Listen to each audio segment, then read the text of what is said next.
Good afternoon, Frank. Hello, Professor We're Porter. coinciding this week with the opening session at the UN Yes, and a lot of interesting meetings going on I'm watching and it. I'm a lot watching of that live notice. right now, and they just halted, waiting because they're watching our broadcast. Um, Well, it's interesting the reactions that Obama has received to his talk yesterday. And also what Rouhani has said about the strategic blunders of Western powers that have caused the current situation in the Middle East. well, he's correct. Um, but it's a very clever statement, actually. I don't know whether anybody will take any notice of it. Um, but it occurred to me that, in fact, everything that Obama is proposing, well, on the one hand, he's proposing a lot of things which look a little bit hypocritical because he's cozying up to Saudi Arabia and Bahrain and other places that don't exactly have, and Egypt, don't exactly have the sort of human rights and democracy record that America likes to be seen promoting. But also, he's addressing the symptoms rather than the causes. And it occurred to me as I was thinking about this that that's what we usually do, which is, and when I go to the doctor, that's what the doctor does. That's what our scientific medicine does, addresses That's usually, symptoms rather than unfortunately, the causes human most of the time. condition. We address symptoms rather than causes. And I had been trying to work out the other day the best way to distinguish between the sciences and the humanities, and was thinking that we could say that the sciences are interested in causes and the humanities are interested in patterns. But I'm afraid that the sciences, even though they do often look for causes, they tend to address symptoms first.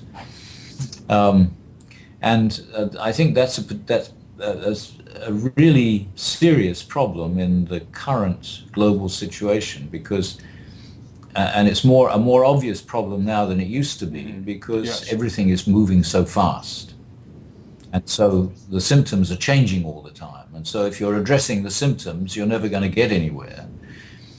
You have to have some sense of how the symptoms arise and then address Well, what's let's, if producing we them. could, not to put you on the spot, but we see how the symptoms, for example, with the caliphate are being addressed now. All right, we see the military action, we see the economic action, we see the so-called coalition being formed, and we see the public utterances that this is going on for years, bombing will go on for years. Um, what would be the way to address the problem? I mean, let's talk a bit about that. Well, in my opinion, Hmm. all the causes are social, and they derive from the way we have put together the modern world socially, with by imposing nation-state structures from the top down on post-colonial territories and on some empires that managed to avoid being broken up. So China's now a nation state, was an empire. The Russian Federation is a nation state, was an empire. The British Empire is broken up into nation states. Africa, the whole of Africa is nation states, which have no basis in history. And the whole nation state idea has gradually Yes, developed since yes. the Treaty of Westphalia in 1648. The idea that everybody is in their own nation state, and you can't interfere from outside into another nation state. I think Hmm. we've given up the idea that you can't interfere anymore. But this has produced all sorts of social problems because people are cut off by national boundaries from their social, Hmm. the people they belong to socially. And they're put in situations where they have to deal with people they don't want to deal with. and boundaries are formed between them and the people they don't want to deal with, and the conflicts, the problems, all happen at those boundaries. So, I mean, Iraq is a classic case because it was three Ottoman provinces put together into a nation state, which separated the Sunni Arabs from their neighbors in what became other nation states, also separated the Shia Arabs from other Shia, and the Kurds, of course, got separated from other Kurds. So, I mean, I think that one has to see one of the main concerns about the Islamic State is all the recruits they're getting from outside the Middle East. And the effort is to stop them getting these recruits. And everybody's giving them credit for great publicity videos and other types of promotion that is bringing recruits to them. But the reason that they're having such success bringing people in is they're bringing people in not because they're Muslims, but because they're people who are discriminated against in the nation state in which they find themselves.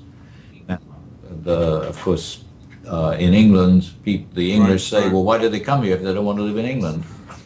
But we set up a system which allowed them to come in, and we had a reason to do that, and the same with Germany. So many people were brought in starting in the 1960s, or even, in the 1960s, from Algeria into France, from Turkey into Germany, and then later from Bangladesh and Pakistan and India into England. So there's two sides to this. There's the obvious fact that the caliphate current members, where they're geographically sited, are dislocated as a result of imposed nation-state borders. And then there's the continued fueling of recruits that are coming from countries in which they're located, who feel disconnected from their own nation-state areas. So if this was to be even remotely attempted to be solved, I mean, where would one even begin? Well, at the moment, what we do is they hit us, we hit them. Of course, they hit us by beheading, which is a form of hitting that we don't like. So we hit them remotely, which we feel much better about. But the effect is essentially the same. I think what we've got to do is to stop thinking in terms of Thatcher and Reagan, that society doesn't exist, only individuals exist, and work out ways to correct the social problems. And that's, after all, the Islamic State is breaking down borders. Right. And we're still insisting on borders. We don't. But would they even be approachable to something like that? I mean, what if the leaders of Iraq and Iran and Egypt and the United States and Turkey and Russia and Kurdistan got together and just said, all right, look, we're going to address this. All right, we're going to change the maps. I mean, why not? The British did 150 years ago. We're going to do it now. Would ISIS even come to the meeting? It would be extremely difficult because of how far things have gone already, and the fact that the whole world is organized in terms of nation states, and we don't have any other way to organize it. Even though we can see now that it's ceasing to work in the way that it did work in the last century. But I think that the way to start correcting the situation is to stop reacting to what's happening in exactly the same terms as the people we don't like. And trying to develop So in other words, some sort of somebody dialogue. has to be the adult Be- and take the publicity hit and stand up and Yeah, say, all right, look, this is a truly gruesome thing, this beheading. It's horrifying.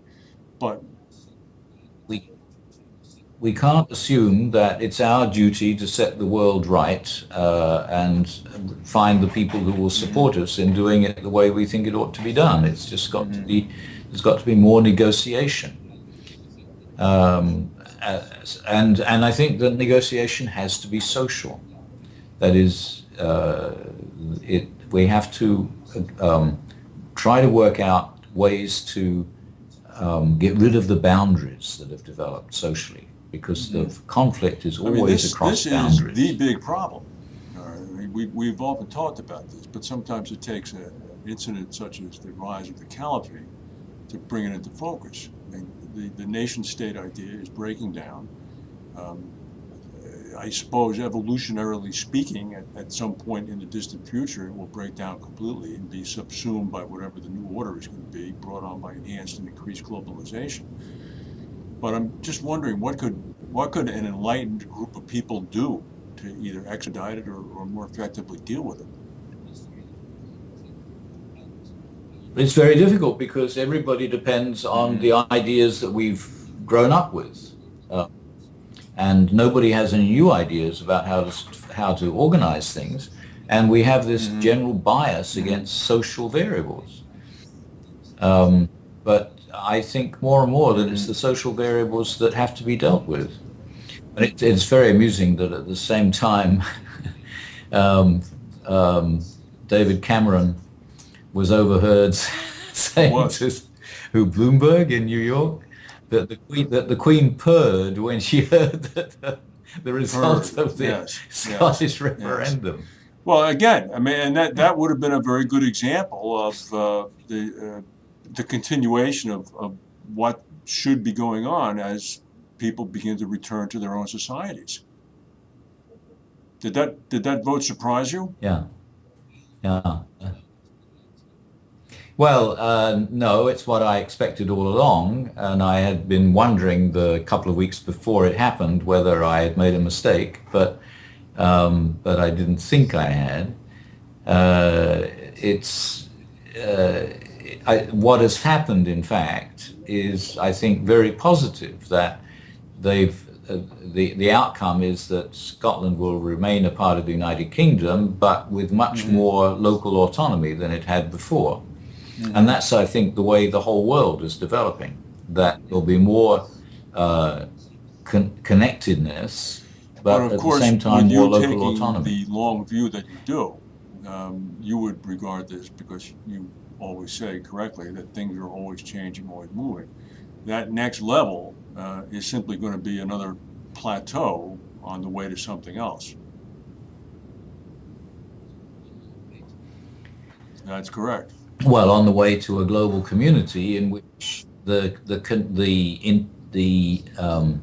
in what's the best way to say this, the intensiveness of connectedness is always going to be changing. So if it becomes a global community, for a while, there'll be a particularly intensive amount of connectedness in one part of the world, and then because of the way the economy will keep changing and will be exploiting new resources, that intensiveness will shift to another part of the world, and people will be moving around all the time. And the problem is when people move around all the time, we have to completely rethink democracy because there'll be no stable Right. constituencies for Right. people to be given votes. And we haven't even begun to think about that yet. And that's why I think that our insistence on democracy all the time is counterproductive, because the democracy that we have so much pride in can't be continued as the amount of movement Because it keeps continues to increasing the increase. social dislocation. Uh, yeah, so that's why I find it very interesting to compare the way China is developing without what we consider to be democracy, but with nevertheless increasing participation of ordinary people in what actually goes on, and the way Europe is developing, which has broken up into little nation states, trying to get along with each other, and America, which is broken up into states in a different way and has a central government that Well, is a logjam. So it's very interesting to compare I these wonder as we how move close any of ahead. those leaders at the United Nations are to articulating this discussion amongst themselves.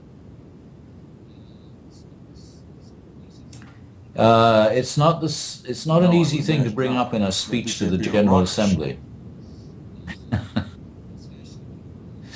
Especially when you've got Yeah. charismatic new leaders like Modi in India, um, which will give India, as it has Hmm. been, a Very boost to its interesting. identity. Well, No, the way forward is not that's for clear, sure. Let's hope but not it's too much interesting. happens before next week, although if time is any indicator. Oh, I'm sure there will. All I'm right, sure there'll be Professor, thank plenty you to very talk much. about this week. Bye.